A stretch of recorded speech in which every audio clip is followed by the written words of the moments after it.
Assalamualaikum warahmatullahi wabarakatuh. Kami dari kelompok 13, 1D, D4, Teknik Informatika akan menjelaskan materi tentang ETL, Extract, Transform, and Load. Sebelum itu, perkenalkan nama saya Fidel Rafida Aryani dengan NIM 25 15 24 100. Saya Nafis Satya Pratisna Wicaksono dengan NIM 25 15 24 118. Untuk topik-topik yang akan kami bahas tentang ETL adalah apa itu ETL dan mengapa ETL itu penting yang akan dijelaskan oleh teman saya Fidel. Lalu tentang manfaat penggunaan ETL dan bagaimana cara kerja ETL yang akan dijelaskan oleh saya sendiri. Kemudian ada perbandingan antara penggunaan ETL dan ELT yang akan dijelaskan oleh Fidel. Lalu terakhir ada penerapan ETL dalam kehidupan sehari-hari yang akan dijelaskan oleh saya sendiri. Apa itu ETL? ETL adalah Extract, Transform, and Load. Nah, itu adalah proses menggabungkan data dari berbagai sumber ke dalam repositori pusat yang besar yang disebut data warehouse.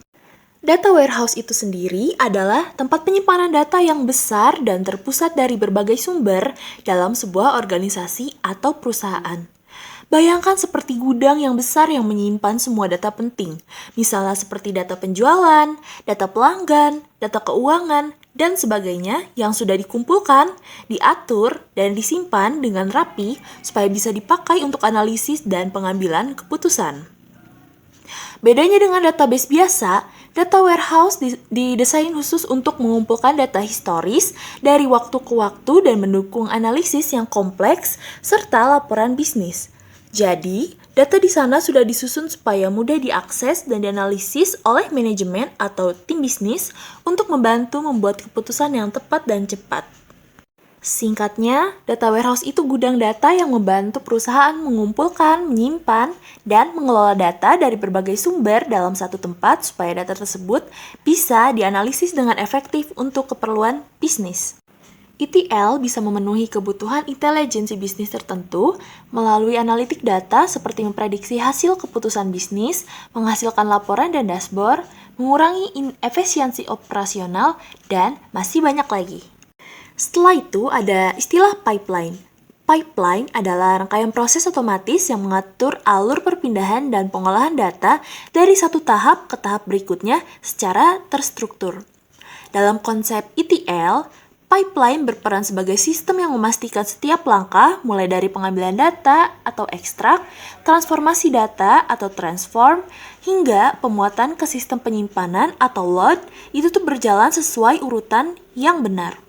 Nah, apa aja sih yang diatur oleh pipeline? Yang pertama adalah urutan proses. Misalnya harus ekstrak dulu baru boleh transform. Atau transform dulu baru boleh load gitu. Jadi kayak nggak boleh kita utak-atik urutannya gitu. Yang kedua ada dependensi antar step. Kalau misalnya ekstrak gagal, maka transform tidak bisa dijalankan. Nah, yang ketiga ada automasi. Pipeline bisa berjalan otomatis terjadwal. Misalnya tuh kayak tiap jam atau tiap hari gitu. Jadi tuh kayak otomatis terjadwal. Nah, yang keempat ada monitoring. Jadi pipeline tuh memantau status tiap langkah antara sukses atau gagal. Terus yang kelima ada error handling. Kalau ada error, pipeline bisa retry, skip, atau kirim notifikasi. Nah, itu dia hal-hal yang diatur oleh pipeline. Nah, jadi di sini saya akan menjelaskan secara umum saja apa itu extract, transform, dan load karena materi yang lebih dalamnya ada di slide selanjutnya. Yang pertama ada extract. Proses ekstrak mengambil data dari berbagai sumber seperti basis data relasional, RDBMS, file flat, API, atau sistem OLTP. Jenis ekstraksi itu ada dua, yang pertama full extraction, yang kedua ada incremental extraction. Contoh sumber datanya yaitu seperti sistem CRM, ERP, data transaksi, spreadsheet, dan file log. Setelah ekstrak, yang kedua ada transform. Nah, proses transform mengubah dan membersihkan data agar sesuai dengan kebutuhan data warehouse. Yang pertama ada data cleaning, yang kedua ada data standardization, yang ketiga ada data aggregation, yang keempat ada data mapping. Contoh transformasi yaitu mengubah format tanggal dari month, day, year ke year, month, day. Setelah transform, ada load. Proses load memasukkan data yang sudah ditransformasi ke dalam data warehouse. Nah, metode pemindahan data itu ada dua, yaitu full load dan incremental load. Mengapa ETL itu penting? Oke, kita sekarang bahas ya. Misalnya, ada data terstruktur dan data tidak terstruktur dari berbagai sumber. Nah, apa sih data terstruktur dan data tidak terstruktur itu? Data terstruktur itu tuh kayak ibarat data yang udah rapi dari awal. Bentuknya tuh jelas, biasanya ada kolom dan baris kayak di Excel atau database.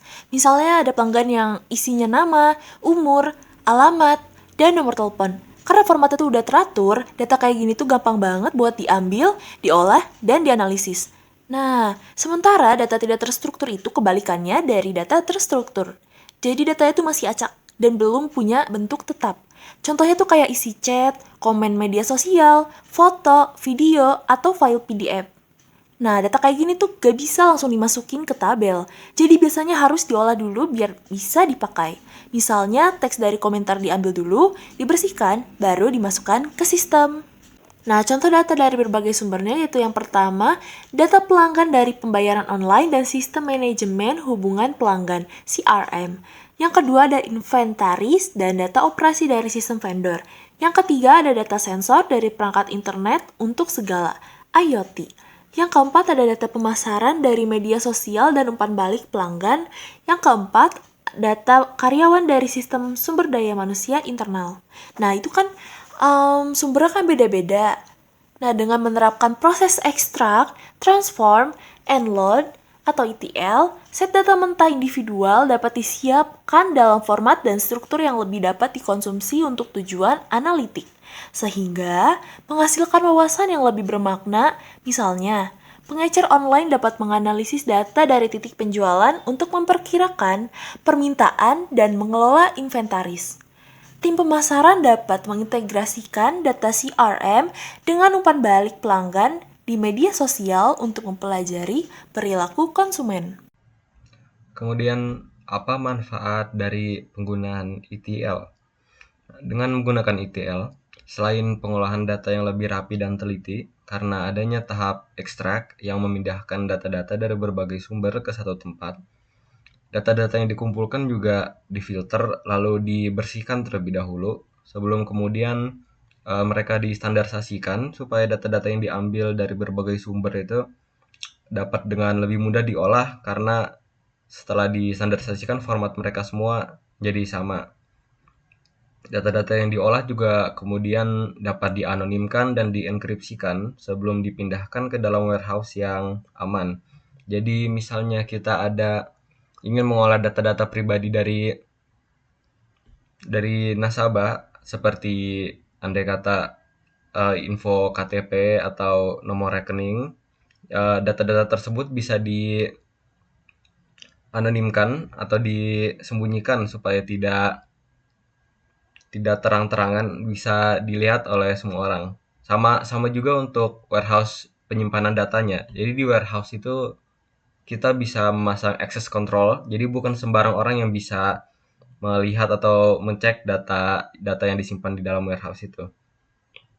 Dan tidak lupa juga karena ETL menggunakan sistem pipeline ya. Jadi semua proses pengolahan data ini terjadi secara otomasi. Nah, dengan menggunakan sistem otomasi, kecerobohan-kecerobohan yang diakibatkan oleh kerja manual manusia ya dalam mengolah atau dalam menangani data-data yang bersifat sensitif atau pribadi dapat lebih terhindarkan karena ini semua dilakukan otomatis oleh program yang sudah ada.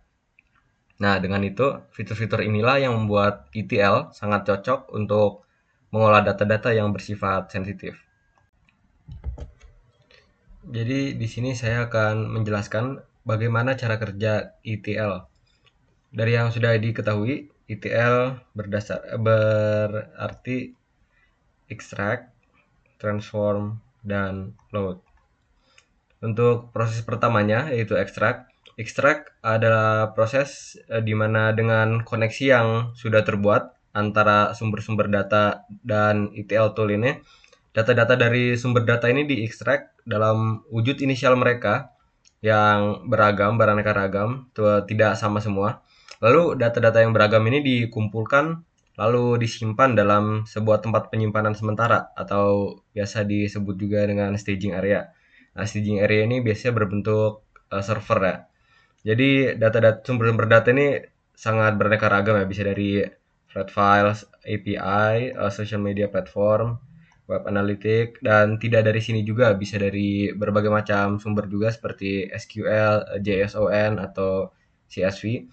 Lalu semua data-data yang berasal dari sumber data yang beraneka ragam ini dikumpulkan, ditaruh di satu server masih dalam wujud mentah mereka.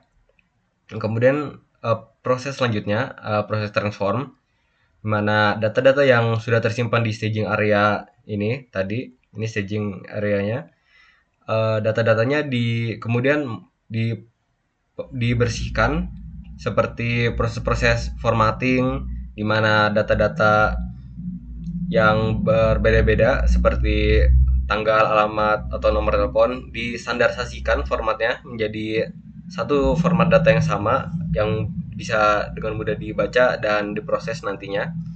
Atau ada proses-proses lain juga seperti deduplication, di mana data-data duplikat dihapus, dan ada juga proses merging yang menggabungkan data-data yang terpisah namun saling berhubungan. Itu data-data seperti itu melalui proses merging di mana data-data tersebut digabungkan. Lalu kemudian proses terakhir adalah proses load, di mana data-data dari staging area tadi yang sudah melalui berbagai macam proses-proses pembersihan, pemfilteran seperti formatting, deduplication, merging, dan yang lain-lainnya, kemudian dipindahkan ke dalam server lain yang biasanya disebut data warehouse atau storage system ya. Data-data ini sudah dalam bentuk siap untuk dijadikan laporan analisis atau dibuatkan infografis, dan data tersebut format mereka sudah seragam dan terstandarisasi, jadi dapat lebih mudah dibaca daripada data-data pada bentuk mentah tadi.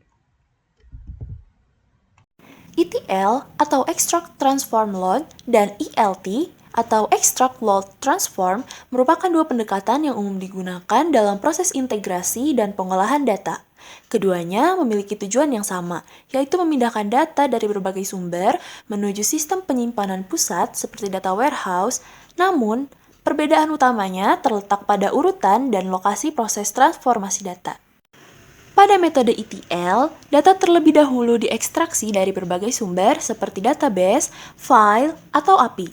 Kemudian, melalui tahap transformasi di luar data warehouse menggunakan server atau tools khusus seperti Talent, Pentaho, atau Informatica. Proses transformasi ini mencakup pembersihan data, penyesuaian format, penggabungan, serta validasi agar data yang dimasukkan ke data warehouse sudah siap digunakan. Setelah data selesai diproses, barulah tahap load dilakukan untuk memindahkan data yang sudah bersih ke sistem penyimpanan utama. Sementara itu, pada metode ELT, urutan prosesnya berbeda. Setelah data diekstraksi, data mentah langsung dimuat ke dalam data warehouse tanpa melalui tahap transformasi terlebih dahulu. Proses transformasi baru dilakukan di dalam data warehouse dengan memanfaatkan kemampuan komputasi dari sistem tersebut. Seperti yang terdapat pada platform modern berbasis cloud, misalnya Google BigQuery, Snowflake, Amazon Redshift, atau Azure Synapse.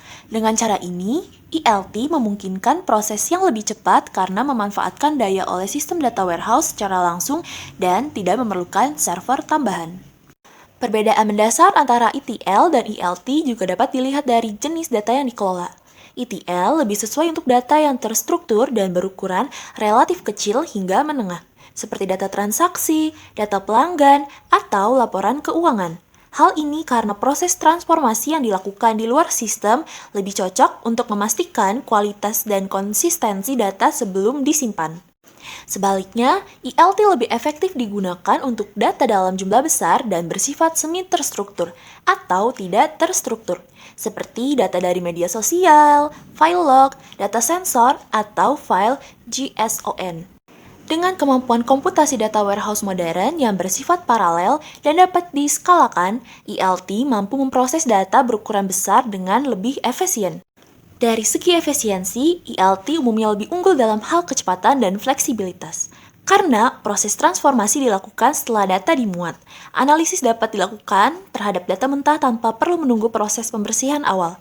Hal ini membuat ELT lebih sesuai untuk kebutuhan analisis data besar atau Big Data Analytics dan Project Data Science. Namun, ETL tetap memiliki keunggulan pada aspek kualitas dan kontrol data.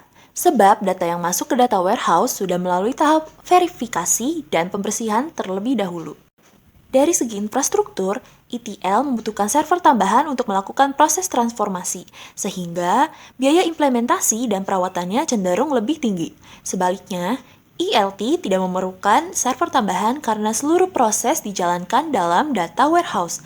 Hal ini membuat ELT lebih hemat biaya, terutama ketika menggunakan sistem berbasis cloud dengan model pembayaran sesuai pemakaian atau pay as you go.